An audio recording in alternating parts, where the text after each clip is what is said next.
Movie में हम एक कपल को देखते हैं जो अपना क्वालिटी टाइम स्पेंड करने के लिए जंगल में केबिन में जाते हैं, लेकिन वहां उनके साथ में कुछ ऐसा हो जाता है जो उन्होंने एक्सपेक्ट भी नहीं किया था। तो फिल्म की शुरुआत होती है और हम यहाँ एक हस्बैंड वाइफ को देखते हैं। वो दोनों शादी के बाद में हनीमून के लिए एक फॉरेस्ट में जाते हैं, जहाँ वो एक रस्टिन केबिन में रुकने वाले होते हैं। ये केबिन बी की फैमिली का होता है और एक सिलेक्टेड कैनेडियन फॉरेस्ट में लोकेटेड है। वहां पहुंचते ही बी पॉल को इस केबिन में घुमाती है और केबिन के अंदर काफी चीजें पुरानी और वॉर्न आउट होती हैं।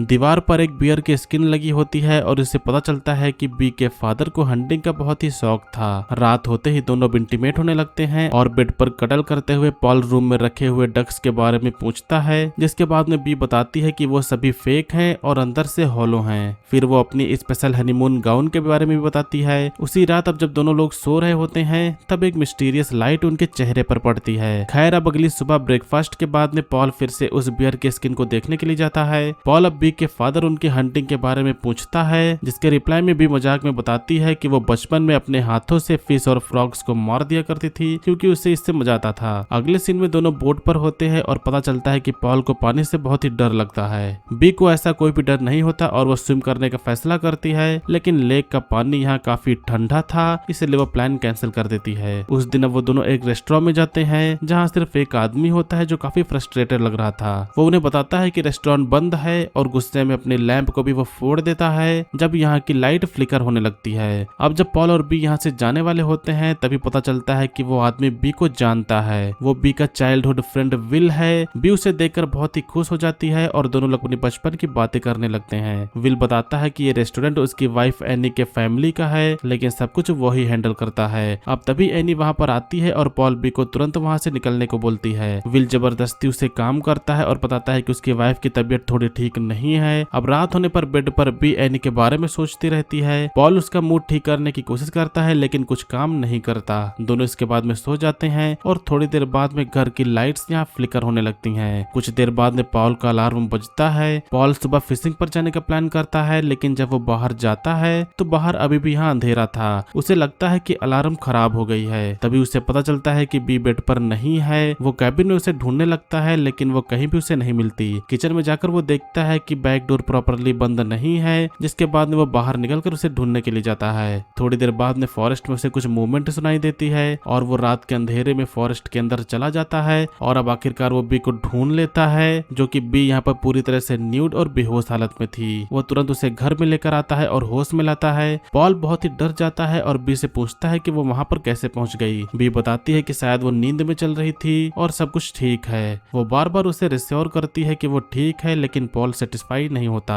अगली सुबह बी ब्रेकफास्ट बनाती है, लेकिन पॉल नोटिस करता है कि वो ध्यान नहीं दे रही और साथ ही में वो ब्रेड भी जला देती है। पॉल फिर सोचता है कि आखिरकार क्या हुआ था, लेकिन बी वही कहती है कि सब कुछ ठीक है। पॉल कहता है कि उसे डॉक्टर के पास में जाना चाहिए, लेकिन बी मना कर देती है। पॉल अब कॉफी पीने जाता है और वो देखता है कि कॉफी भी ठीक से नहीं बनी। उसे सब कुछ अजीब लगने लगता है क्योंकि बी पहले जैसी नहीं लग रही थी। दोनों अब इसके बाद में रिवर के पास में जाते हैं, जहाँ पॉल एक फ्रॉग को पकड़ लेता है और उसे मजाक करता है, लेकिन बी यहाँ कोई भी रिएक्शन नहीं देती। ये चीज पॉल को डरा देती है क्योंकि बी पहले फ्रॉग्स का मजाक उड़ाया करती थी और अब वो इन बातों पर ध्यान नहीं दे रही। अब बाद में भी ठंडे पानी में स्विम करने के लिए चली जाती है, जो उसके बिहेवियर से बिल्कुल ही अपोजिट है। कैबिन में लौटने पर पॉल उससे फिर से पूछता है, जिसके बाद में बी कहती है वो थक गई है और जल्दी ठीक हो जाएगी। जब वो इंटीमेट होने की कोशिश कर रहे थे तो पॉल यहाँ उसके थाइस पर कुछ मार्क्स को नोटिस करता है, जिसे बी अब छुपाने लगती है और उसके पूछने पर वो कहती है कि ये मच्छरों के काटने के निशान है। फिर इसके बाद बी कहती है कि उसे नींद आ रही है और वो सोने जाने वाली है। पॉल इस बात से काफी कंफ्यूज्ड हो जाता है। अब पॉल उसी जगह पर जाता है जहां उसने बी को पिछली रात पाया था। वहां उसे उसकी नाइट गाउन मिलती है और उस पर अजीब तरह का लिक्विड लगा हुआ था। वो नोटिस करता है कि वहां एक अजीब सा फुटप्रिंट है। इसका मतलब है बी अकेली नहीं थी। अब घर आकर वो देखता है कि बी मिरर के सामने खुद से ही बातें कर रही है और वो अलग अलग सिचुएशंस के लिए प्रैक्टिस कर रही है। पॉल उस पर नजर रखने लगता है और वो जान जाता है कि उसके साथ में कुछ न कुछ गलत है। इसके बाद अब जब वो रोमांटिक होने की कोशिश करते हैं तो बी उसे रोक देती है और वही लाइंस बोलती है जो वो मिरर के सामने प्रैक्टिस कर रही थी और वो कहती है कि उसका सिर दर्द कर रहा है। पॉल फिर से उससे पूछता है कि क्या उस रात कुछ हुआ था, लेकिन बी कहती है कि सिर्फ वो नींद में चल रही थी। पॉल को यहाँ पर शक होता है क्योंकि यहाँ पर उसका कोई भी स्लीप वॉकिंग हिस्ट्री नहीं है। बाद में पॉल उसे हनीमून गाउन पहनने के लिए कहता है, लेकिन बी कहती है कि वो लॉन्ड्री में है। अब पॉल को यहाँ लगने लगता है कि वो एक अलग ही इंसान के साथ में रह रहा है। रात को जब पॉल सो नहीं पाता तो वो देखता है कि बी फिर से रूम के बाहर जा रही है। वापस आने पर वो पूछता है कि वो कहाँ गई थी, जिसके रिप्लाई में वो कहती है कि वो पानी पीने के लिए गई थी।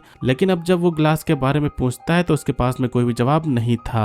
फिर इसके बाद में दोनों अब सो जाते हैं और फिर से केबिन में लाइट आती है। इस बार पॉल लाइट को नोटिस करता है और गन उठाता है और वो बाहर जाता है। वो फॉरेस्ट में किसी को खड़ा हुआ देखता है, लेकिन वो फिगर तुरंत ही गायब हो जाता है। पॉल उसका पीछा करता है लेकिन उसे कुछ भी नहीं मिलता। वो उसे डराने के लिए गन शॉट्स भी फायर करता है। इसी बीच अब भी बालकनी पर आती है ये देखने के लिए कि ये आवाज कहाँ से आई। पॉल अब वापस आकर सारे डोर्स और विंडोज को बंद कर देता है और कहता है कि बाहर कोई था। बी कहती है कि वो गलत देख रहा है और वहाँ पर कोई भी नहीं था। अब पॉल यहाँ पर इन सभी चीजों से काफी फ्रस्ट्रेट हो गया था और आखिरकार वो उसे कन्फ्रंट करते हुए पूछने लगता है कि उसके साथ में उस रात कौन था। बी मना करती रहती है, जिसके बाद में पॉल को लगता है कि विल उसके साथ में था और वो उसे नाइट गाउन भी दिखाता है। बी कहती है कि उसे कुछ याद नहीं। दोनों के बीच में झगड़ा अब यहाँ पर बड़ा हो जाता है और पॉल अब कहता है कि वो सिर्फ उसकी प्रोटेक्शन चाहता है, लेकिन बी कहती है कि वो ओवर रिएक्ट कर रहा है और ये चीज उनका स्पेशल टाइम भी खराब कर रहा है। उस रात अब दोनों अलग रूम्स में सोते हैं। अगली सुबह पॉल देखता है कि बी डायरी में अपने बारे में कुछ लिख रही है। वो अपना नाम, एज, एड्रेस और हस्बैंड का नाम बार बार दोहरा रही होती है। पॉल अब पूछता है कि वो क्या लिख रही है, जिसके बाद में बी जल्दी से डायरी को छिपा लेती है। पॉल अब इस बात से काफी अपसेट हो जाता है और अब वो उसके थाई मार्क्स के बारे में पूछता है। इसके रिप्लाई में बी कहती है कि वो ठीक हो गए, लेकिन पॉल देखता है कि वो और भी खराब हो गए हैं। रिवर पर बोटिंग करते हुए पॉल कहता है कि उन्हें वापस घर जाना चाहिए क्योंकि यहाँ पर कुछ गलत हो रहा है, लेकिन बी वापस जाने के लिए मना कर देती है। अब जब वो इंटीमेट होने लगते हैं तो बी यहाँ ब्लीडिंग करने लगती है। कैबिन पर पॉल कहता है कि उन्हें डॉक्टर के पास में चलना चाहिए, लेकिन बी कहती है कि वो बस मेंस्ट्रुएशन है। पॉल जानता है कि उसके मेंस्ट्रुएशन का टाइम अभी नहीं है। अब पॉल डिसाइड करता है कि वो विल का सामना करेगा। रेस्टोरेंट पर वो एनी को देखता है जिसका बिहेवियर भी बी जैसा ही है और उसके थाइस पर भी सेम मार्क्स हैं। वो कहती है कि विल छुपा हुआ है और पॉल को वार्न करती है। पॉल को विल की खून से सनी टोपी पानी में मिलती है। वो उनके घर जाकर कैमरा देखता है जहाँ पर लाइट्स फ्लिकर हो रही थी। उसे नोट्स मिलते हैं जिसमें एनी के बेसिक डिटेल्स लिखे होते हैं और इसमें फुटेज होती है जिसमें एनी लाइट्स के पीछे फॉरेस्ट में जा रही होती है। उसे यहाँ पर सेम लिक्विड भी मिलता है जो बी के गाउन पर था। अब वापस आकर वो बी की डायरी पढ़ता है और देखता है कि वो भी सेम नोट्स बना रही है। अब वो उससे क्योर करता है कि वो कोई और ही है। वो उससे पूछता है कि यहाँ पर क्या हो रहा है और वो क्यों रात को बाहर जाती है। बी कहती है कि वो उसकी प्रोटेक्शन कर रही है। पॉल अब गुस्से में कार की कीज को ढूंढने लगता है, जिसके बाद में बी अपने आप को बाथरूम में लॉक कर लेती है। अब जब पॉल डोर को तोड़ता है तो वो देखता है कि बी खुद को रैपिडली इंजर्ड कर रही है। पॉल उसे बेड से बांध देता है और रिलेशनशिप की डिटेल्स पूछने लगता है, लेकिन वो जो भी बताती है वो सब गलत थी या तो वो भूल चुकी होती है। अब इसके बाद में बी उसका हाथ अपने बॉडी के अंदर ले जाती है और एक बड़ा सा वॉर्म लाइक क्रिएचर अंदर से निकालने के लिए बोलती है। यहीं पर वो बताती है कि उस रात जब वो लाइट्स के पीछे गई थी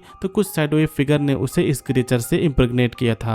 वो कहती है कि वो अब भी वही ही है, लेकिन वो फिगर से धीरे धीरे उसे अपने अंदर ले रहे हैं। अब सच जानने के बाद में पॉल कार की कीज को ढूंढने लगता है, लेकिन बी कहती है कि वो यहाँ से जान नहीं सकते और वो उससे वेडिंग की वीडियो को दिखाने के लिए कहती है। फिर से अब यहाँ पर एक चमकदार लाइट आती है और बी कहती है कि उसे पॉल को उनसे छिपाना होगा। वो पॉल को अब बेहोश कर देती है। अगले सीन में उसे लेक के बीच में ले जाती है और उसके पैरों में एंकर बांध देती है। पॉल अब यहाँ पर कुछ देर में होश में आता है और बी कहती है कि वो उसे प्रोटेक्ट कर रही है, उसे पानी के नीचे छिपना होगा। पॉल भागने की कोशिश करता है लेकिन अब देर हो चुकी है। वो पॉल को बोट से पानी के नीचे फेंक देती है। अब इसके बाद में हम देखते हैं कि बी धीरे धीरे डिट्रॉइड हो रही है, उसकी स्किन उतरने लगती है। वो अपनी वेडिंग की वीडियो देख रही होती है और फिर वही मिस्टीरियस लाइट यहाँ पर आती है। वहां पर एनी भी होती है जो उसी तरह से डिट्रॉइड हो रही थी। दोनों साथ में उसी लाइट की तरफ चले जाते हैं और यहीं पर इस मूवी का एंड होता है। सो दोस्तों ये थी 2014 की एक हॉरर साइफाई मूवी का एक्सप्लेनेशन। मूवी का नेम है हनीमून। उम्मीद करता हूँ कि आप लोगों ने मूवी के एक्सप्लेनेशन को एंजॉय किया होगा। मूवी का एक्सप्लेनेशन आपको पसंद है तो वीडियो को लाइक करिएगा। चैनल पर अगर आप लोग नए हो तो सब्सक्राइब करिएगा। आज की वीडियो के लिए बस इतना ही, मिलेंगे अगले वीडियो में। तब तक के लिए बाय।